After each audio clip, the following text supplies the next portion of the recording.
दोस्तों नमस्कार दोस्तों, स्वागत है आपका सचिन विद टेक के एक और न्यू वीडियो में। तो आज हम दिल्ली पुलिस के सभी मोस्ट इम्पोर्टेंट क्वेश्चन को हल करने वाले हैं जो कि आगामी 2025 के पेपर में पूछे जाने वाले हैं।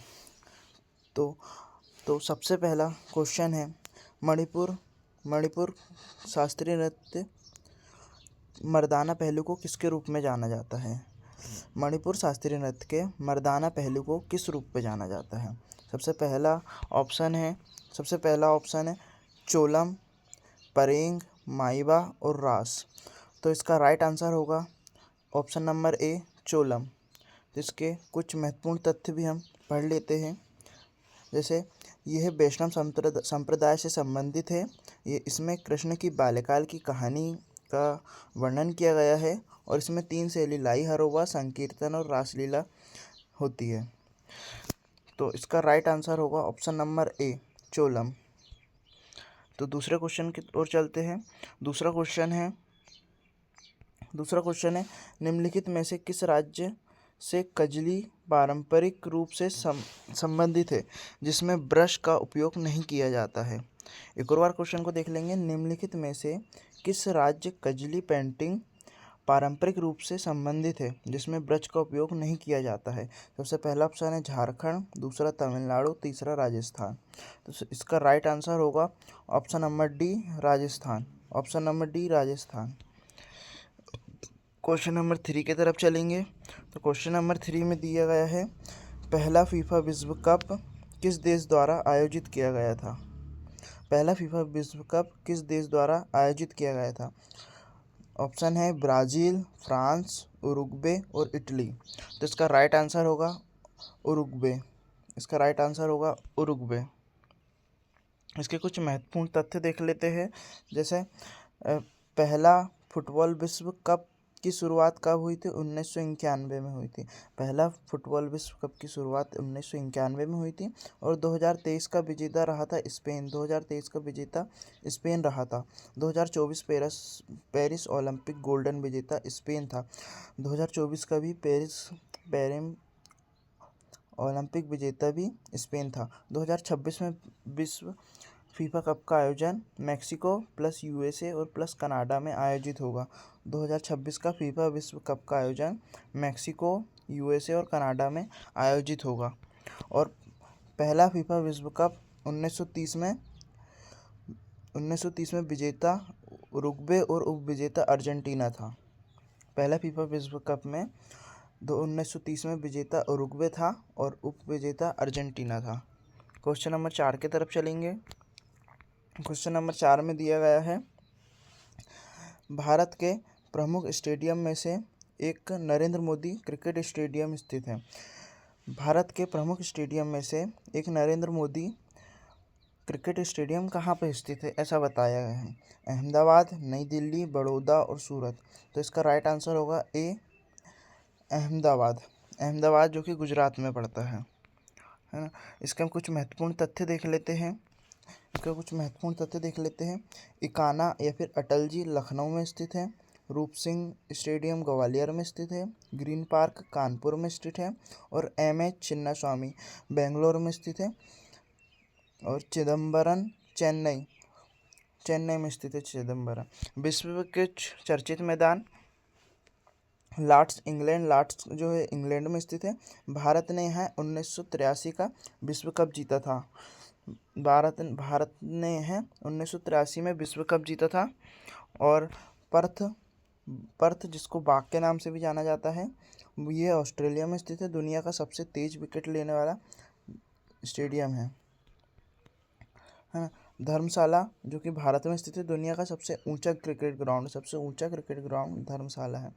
डरबन जो कि साउथ अफ्रीका में स्थित है, इसमें युवराज सिंह ने 6 छक्के लगाए थे। यह रिकॉर्ड में शामिल कर दिया गया है ना। 5वां क्वेश्चन पे आते हैं। जैसे 5वां क्वेश्चन में दिया गया है, उपन्यास रावण एनिमी ऑफ आर्यावर्त निम्नलिखित में से किसने लेखक लेखिका द्वारा लिखा गया? तो इसका option number 1 Kiran Desai, Amish Tripathi, Ruskin bond और अमिताभ घोष। तो इसका सही उत्तर है अमिश त्रिपाठी। इसका सही उत्तर है अमिश त्रिपाठी द्वारा उपन्यास रावण एनिमी ऑफ आर्यावर्त लिखा गया है। क्वेश्चन नंबर 6 में आते हैं। क्वेश्चन नंबर 6 में दिया गया है केंद्र शासित प्रदेश दिल्ली के मुख्य कार्यकारी अधिकारी कौन होता है। केंद्र शासित प्रदेश दिल्ली के मुख्य कार्यकारी अधिकारी कौन होता है ना। तो इसका ऑप्शन है प्रधानमंत्री, मुख्यमंत्री, उपराज्यपाल या फिर भारत के राष्ट्रपति। तो इसका राइट आंसर होगा भारत के राष्ट्रपति। इसका राइट आंसर होगा ऑप्शन नंबर डी, भारत के राष्ट्रपति। क्वेश्चन हम आगे बढ़ते हैं क्वेश्चन नंबर 7 की तरफ।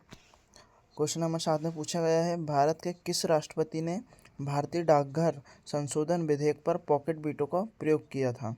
भारत के किस राष्ट्रपति ने भारतीय डाकघर संशोधन विधेयक पर पॉकेट वीटो का प्रयोग किया था।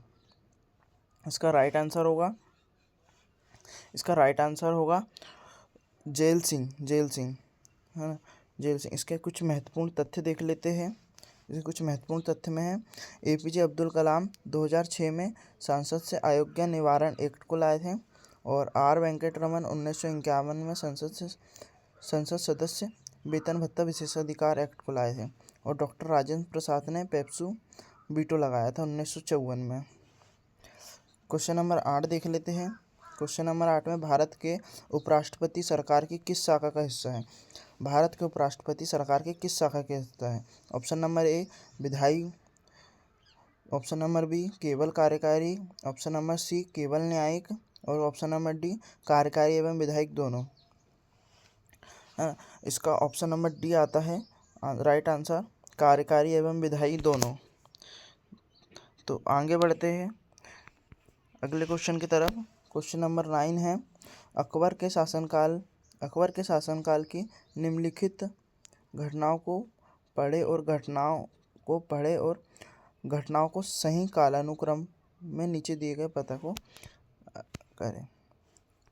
सबसे पहला है प्रांतों का गठन, दूसरा है घोड़ों को दागना, मनसबदारी व्यवस्था का प्रचलन और जिजिया की समाप्ति। तो इसका आंसर होगा ऑप्शन नंबर डी 4, 2, 1। सबसे पहले उन्होंने जजिया कर की समाप्ति करे थे, और उसके बाद करे थे घोड़ों को दागना, उसके बाद करे थे इनने प्रांतों का गठन, उसके बाद मनसबदारी व्यवस्था का प्रचलन। तो कुछ महत्वपूर्ण तथ्य भी हम देख लेते हैं। जैसे प्रांतों का गठन उन्होंने 1580 में किया था, और घोड़ों को दागना 1574,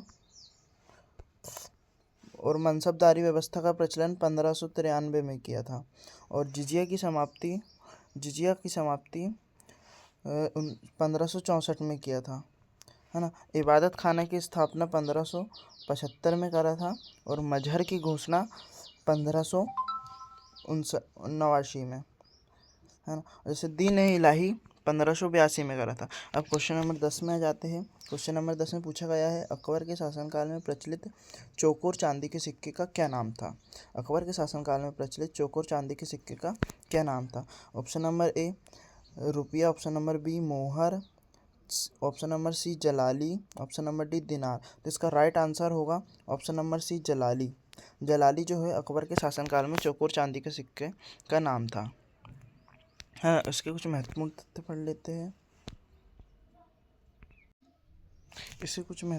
पढ़ लेते हैं। जैसा एक महत्वपूर्ण तथ्य है मालवा जीत 1561 में, गुजरात अभियान 1571 में करे थे इनने। अकबर का अंतिम अभियान असीरगढ़ में हुआ था। अकबर का जो अंतिम अभियान ये मोस्ट इम्पोर्टेंट है कि असीरगढ़ में हुआ था। ये रणथंबोर और कालिंजर इनने 1569 में करे थे। तो दोस्तों आज की वीडियो कैसी लगी कमेंट्स में ज़रूर बताना, और इसका PDF मेरे टेलीग्राम चैनल में मिल जाएगा, जो कि मैं इसका लिंक डिस्क्रिप्शन में दे दूँगा। और यदि वीडियो पसंद आया हो तो चैनल को सब्सक्राइब करना, वीडियो को लाइक करना। मिलते हैं आपको ऐसे ही किसी अमेजिंग सी वीडियो में, तब तक के लिए बाय।